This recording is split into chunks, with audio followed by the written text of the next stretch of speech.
Robert Batherson is the president of the Conservative Party of Canada. He joins me now from Halifax. Mr. Batherson, good to see you again. Thanks for taking time to speak with me this evening.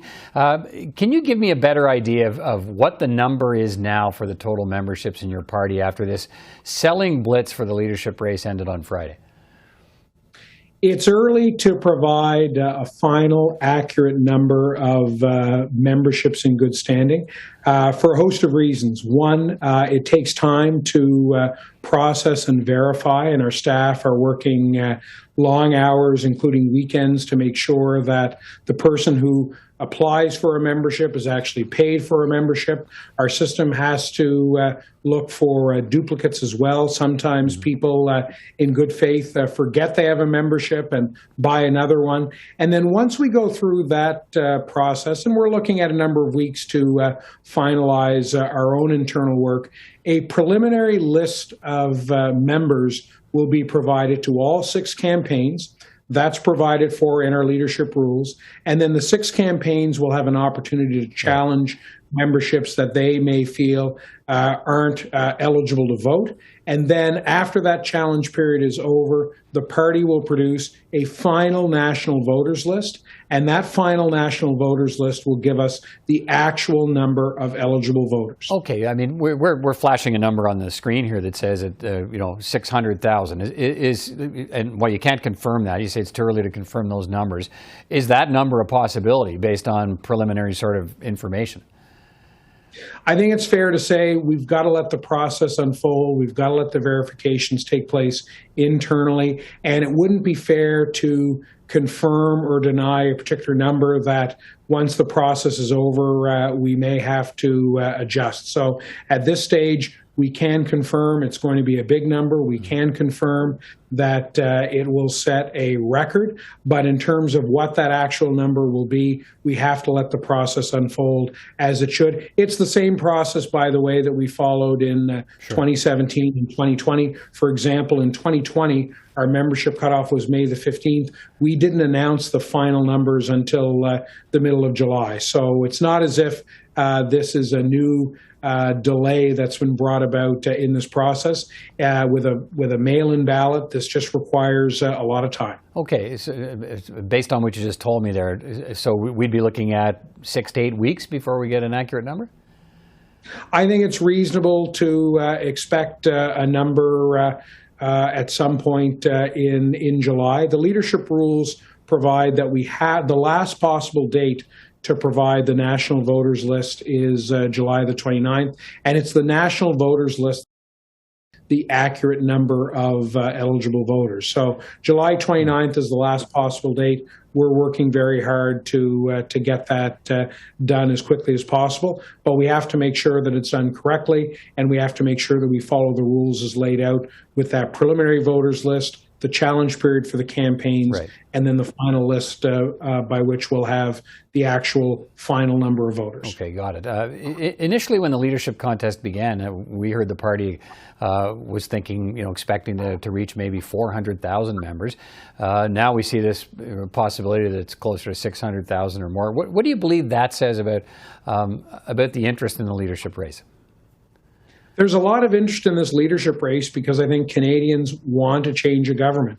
And the Conservative Party of Canada is the only party capable of replacing Justin Trudeau and the Liberals. The NDP have sort of given up that right in forming their deal. The Bloc Québécois is focused on one province. And quite frankly, as Canadians are struggling with the cost of living, as they're struggling with a whole host of issues, it's only the Conservative Party that can replace the Liberals. And so I think people who are increasingly dissatisfied and upset with the Liberal government, they're turning to the Conservative Party. They're buying memberships because they see the winner of this leadership race as the likely next Prime Minister and the person who can bring about the change that Canadians are increasingly looking for. The Poilievre camp says it sold 311,000 memberships, and I don't think you're in any position to confirm that. I don't think you want to go there. But I want to ask you a broader question. People looking at those kinds of numbers from Mr. Poilievre, Mr. Brown's released his numbers. Jean Charest says he's done really well too. But they might look at Pierre Poilievre's numbers and say, wow, if he sold that many memberships, his victory's got to be a slam dunk. And from someone who knows the process, is that the right way to interpret membership sales versus leadership outcome? You know, as president and as a member of the Leadership Election Organizing Committee, really not my place to analyze the impact of the various claims coming out from the different leadership camps.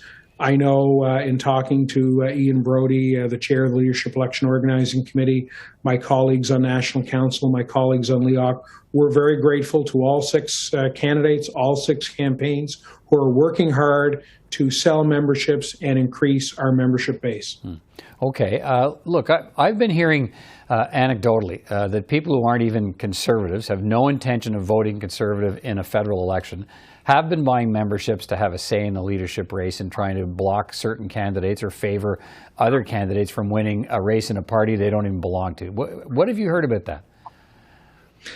In a leadership race, you're going to hear all kinds of stories. There are going to be all kinds of claims. And so I think it's important not to jump on every particular claim or anecdote. Again, as I mentioned earlier, that's why we provide the leadership campaigns with a challenge process. If there are known members of other political parties who have joined the Conservative Party of Canada, there will be an opportunity for each of the campaigns to challenge that process, and that's why the process is there, to allow for a challenge. But yeah, but these would be people who don't belong to another political party, but aren't, might say that they have no intention of voting Conservative, because your rules just say you have to believe in Conservative principles and you can't be a card-carrying member of another party. So that leaves a fair bit of room, doesn't it, for people to influence a leadership race, even though they don't support and don't plan to support your party? Well, that's why we have the challenge process. And so if any campaign feels that there are people who don't believe in the principles of the Conservative Party of Canada, which is a required question that we expect all members to answer in the affirmative, then they will have an opportunity to challenge that, and it'll be the party's chief returning officer that would make a determination as to whether a member is in fact in good standing, which means that they would support the principles of the Conservative Party of Canada. Keep in mind that if we're going to increase our membership of the party, chances are we're going to get individuals who may have supported other parties in the past. And so again, we can only go on evidence. We can only go on what the campaigns themselves bring forward as part of the challenge process, and then it'll be a decision of the chief returning officer. All right, Rob Batherson, always great to talk to you and get your perspective. I'm sure we'll get a chance to talk again as the race continues. Appreciate your time tonight. Take care. Thanks, Peter. Anytime.